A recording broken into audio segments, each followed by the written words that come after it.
Welcome back, guys, to CFL Central, CFL content for the fans, by the fans. Today we have our preview here of the 2023 Western Division Final between the BC Lions and your hometown Winnipeg Blue Bombers. It is the second year in a row, I believe, of this matchup. And this will be the Bombers' now fourth straight appearance in this game, third time in a row hosting it. And I am excited. I'm very, very excited for this game. Are you flipping me off? I didn't even. You just caught on to that now. I wasn't looking at you. I was not. And then I looked at you and I was like, this motherfucker. Okay. Because you said 4 times. Like, come on. We know that you beat us twice. No, not in the West. I was talking about the West Final. Oh. I was talking about the West Final. No. We have made, however, now that you mention it, we have made the Grey Cup Final for the last 3 times in a row. We're looking for number 4. So that way we can get Grey Cup number 3. Because Toronto took on a shit on us last year, and it was annoying. But that's okay. We're going to fix it this year, boys. It's time to fix it up. I am very excited about this game. Let's actually, you know what we're going to do? We're going to do something that we don't normally do. We are going to go on the weather app. What is the forecast for tomorrow's game? We have a high of 3 degrees Celsius and a low of -4. Actually, let me see. What time in the day will it be? What? So, what time's the game at? 6:30. It's at 6:30. Okay, so it should be about 0 at that time. Now, I will say this is Winnipeg, which means that, for example, right now it is -2. However, with the wind chill, it is -7, which means that I expect it'll be around probably about -4, -5, including the wind chill once we get to the funny thing is game. The funny thing that you mentioned that is they have it at 5 degrees in Ontario, cloudy. Then the whole... Is this for tomorrow or right now? No, this is for the 19th. Or sorry, for tomorrow. Yep. The 19th, it's going to be 9 degrees in Hamilton with a 60% chance of rain. So last year, we froze our asses off. Or 2 years ago. This year, we're going to be sitting in puddles of rain. There you go. But it's going to be a nice chilly day in Winnipeg. We've had a lot of snow come in. Or I shouldn't say a lot, but we've had a good amount of snow come in. And so I expect that they'll have to clear the field off and make sure it's all ready for that. But I'm excited because the thing I love so much about football in the winter, especially, is that because the Winnipeg Blue Bombers are used to this kind of weather. We're used to always being outside, practicing, playing in whatever the environment is. BC, they got all their stuff in an indoor facility. They have struggled in the past. Most notably, last year, Nathan Rourke could not figure out the cold. He couldn't figure it out. The cold and Nathan Rourke did not agree, which is why when he signed with an NFL team, he made sure to go to Jacksonville, where there was no snow. But, yeah, so, like, this game, so looking at the record, Bombers are 2-1 against the Lions. Lions would get the first win of the season against the Bombers. They'd win by, I think, 24 points. I think he said 30-6 in that game. Yes. Bombers would smack back big time in their next game, putting up a 50 bomb against the Lions, and I believe they didn't give up a touchdown that game either. So very, very lopsided in the first 2 games even. A bit more in the second game, but it was lopsided both games. And then the most recent, which is the most important game, the Bombers would win in overtime to secure the victory over the BC Lions in BC Place. Now, to my understanding, there's a decent amount of guys that are questionable, and then some injuries. So, Rick, if you could go through that would be fantastic. Yes. Okay, so I'm going to start with your hometown Winnipeg Blue Bombers. Fuck yeah. So, Dalton Schoen is questionable. He has not practiced at all. Dembski did not practice Tuesday and Wednesday, limited Thursday, questionable. James Murphy, questionable. Rashid Bailey, questionable. Greg McRae, who we all know you hate on returns. No, that's not the one I hate on returns. That's not the one. It was Parker. Oh, my bad. It was Parker that I hated. Because the thing is that I wasn't a fan of Parker on returns, and I was mad because we replaced McRae with Parker, and I preferred McRae. Oh, that's what it was. Okay. That's what it was, yes. And the last one is Jeff Coate is questionable, but he's practiced 2 out of 3 days. That's true. I'm not overall too crazy concerned. Before you get into the line side of things, I just want to kind of give my little rebuttal. I'm not too concerned about that because one thing I will say it is really important to the mention is that this is kind of something the Bombers have done all year where they'll say a guy's questionable and then come game time, he's playing. And even the lack of practice really hasn't affected him much. This has happened to Dalton Schoen before this season. This has happened to Nick Dembski this season. I'm not too concerned about that. And even then, I'm confident in the receiving depth that we have. I think a guy like a Wolotarski could have a fantastic game. Kenny Lawler, obviously good to go. Rashid Bailey, I really hope he's available, although I will say we haven't used him as much this year as we have in some prior years. But, having as much guys healthy is definitely going to be important. Brady Oliveira is completely healthy, and that is going to be a force to be reckoned with. Jackson Jeffcoat, he's kind of struggled a little bit with injuries this year, so I think it's probably kind of, with him, it's more of a flip the coin if he's ready or if he's not. The good news is that Haba has done a good job as a backup for when Jeffcoat was out. So even having Haba and Willie Jefferson is still a pretty damn good combo. But I'll let you get into the BC Lions side of things now. So then you have Jalen Edwards-Cooper out. Yep. Jack Hinsberger out. Here's the big one that's out for BC. Ben Halak. Oh. Is out. And the former... And when you say out, you don't mean questionable. You mean out. No, he's out. Like, he did not practice at all, and they have him listed as out. I see. So, he's not playing. Then they have Keenan LaFrance, the running back, as out. Those are the only ones that are out. Now, when you put the two teams down on paper... Yeah. Quarterbacks, even. Wide receivers, even. Defense, even. The only thing that I say Winnipeg has the favor on is the running game. Interesting. I think that will be the difference maker for you guys this year for this game. I'd have more confidence in the Winnipeg offensive line personally. I would.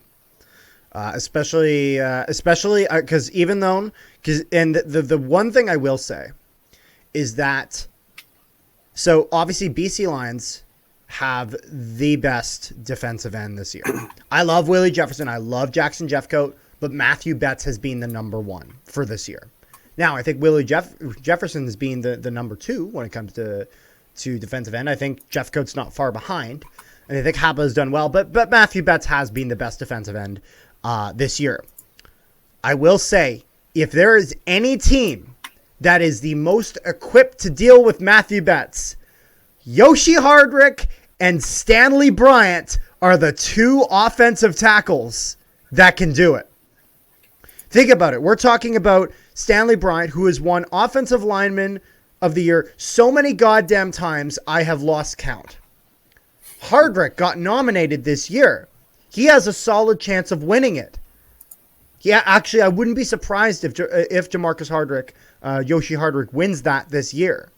So it's one of those things where, as much as the reason I give the edge to the Bombers on the offensive line specifically is because I think the Bombers offensive line is better equipped to deal with the BC defensive line than the BC offensive line is equipped to deal with the Winnipeg defensive line.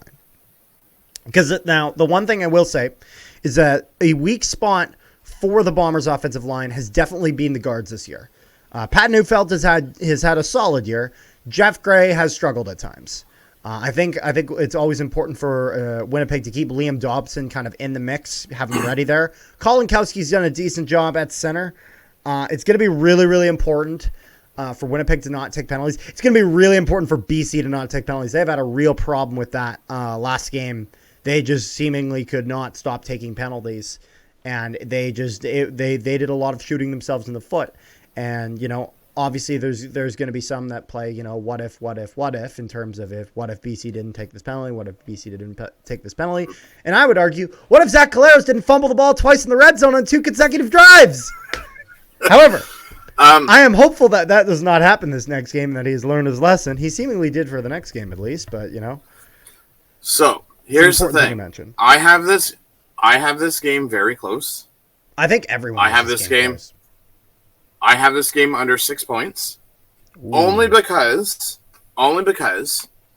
game 1, Adams played. Game 2, Adams did not play.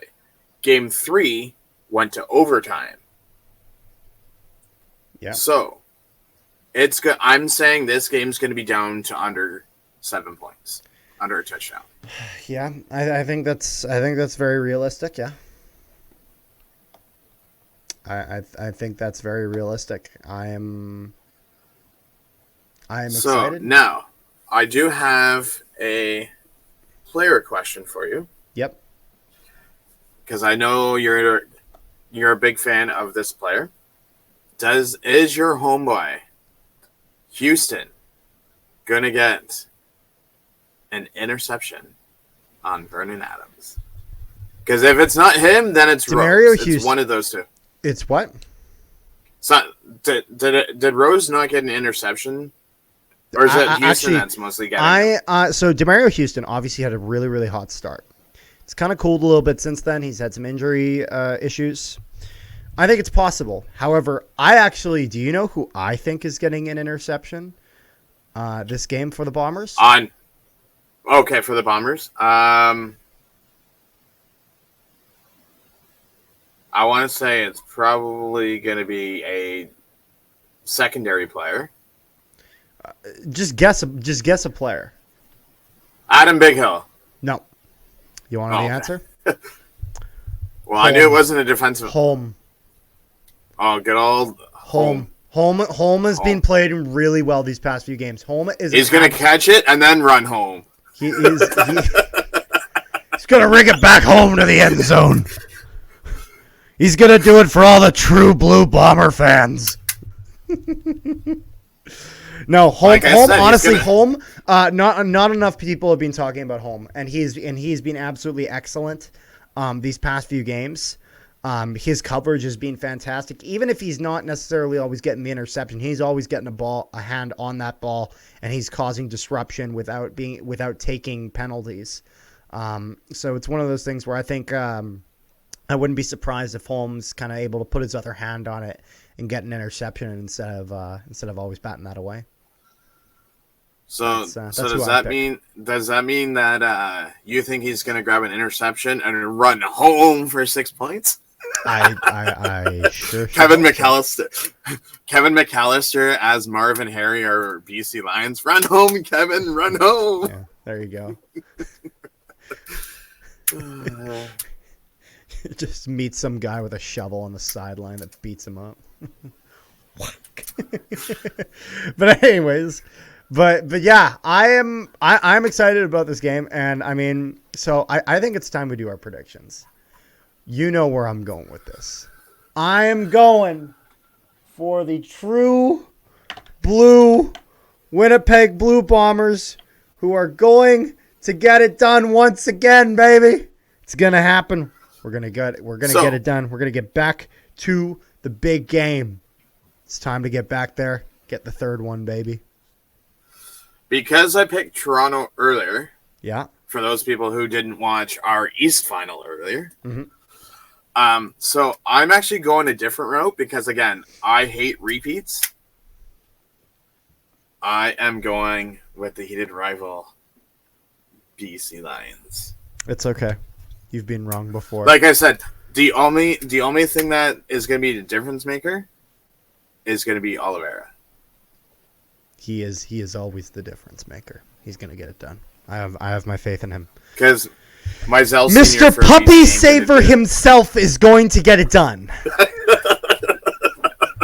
Okay, how can you not love it? Okay, hold on a second. Side note: this man saves puppies in his spare time.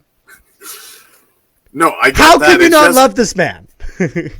No, it's just the way that you said it. You're like, and the puppy man himself. I'm like, the puppy saver is going to kick some fucking ass. He's gonna get it done. He's gonna get it done. I believe in him. He's gonna give a pregame speech to all of his teammates, all you guys, and all these puppy savers out here. We got to do them for all these puppy savers. He's gonna give a pregame speech to the puppies. He's gonna like walk into the fucking room. All the dogs. You know what Oliveira needs. You know what Oliveira needs to do next. What does he need next? Is he needs to do a commercial for Safeway. And be like, save the puppies. He does. He actually does a lot of work with the Winnipeg Humane Society. So and he does like some social media stuff with that. So he kind of already does that. But overall, I think that's pretty much all we got. I think you pretty much gave you picked the disgusting, stinky Lions for this game. But that's okay. That's okay. I mean, as long or even if Montreal beats Toronto, I'm okay with going with Winnipeg. I just don't want the same two games all over again. That's fair, which means that we're all hoping for a Winnipeg Montreal final.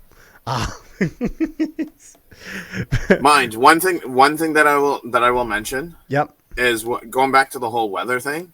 Would that not be hilarious watching Green Day perform halftime in a pissing down rainstorm? Honestly, that kind of sounds like every Green Day concert. Because I just remember that clip of Green Day where the guy had a timer on him and he's like, they're telling me I got 1 fucking minute. It's like, if you haven't seen that video, and he's like smashing the guitar on stage. If you haven't seen that video of Green Day, go check it out. Just search up the video of the lead singer of Green Day losing his shit on stage. And we also have in the next week we also have Monster Truck performing. And we have Miss Underwood performing too. Oh, and yours truly will be at the awards balcony side on Thursday nights. Which means that we're going to have a video on it. We're going to have a video on it. So make sure you guys check that video out when it comes out. But yeah, until further ado, make sure you guys like, share, and subscribe if you have not already. Comment down below your guys' thoughts on what do you think is going to happen in this game? What are your thoughts on this video and all other stuff? And Rick's stinky choices of who he thinks is winning this week or not. What? If Carter ends up being pissed come Sunday or Monday when we do the review, then we all know that Winnipeg lost. If Carter has a smile from cheek to cheek, Winnipeg won. Damn right. That is absolutely right. I'm not going to deny that because it's true. But it's okay. We're going to make sure we're having smiling faces. We're going to make sure we're going to have smiley faces. So make sure you guys, again, like, share, subscribe. Blah, blah, blah, blah, blah. I already said it all. I'll see you guys next time.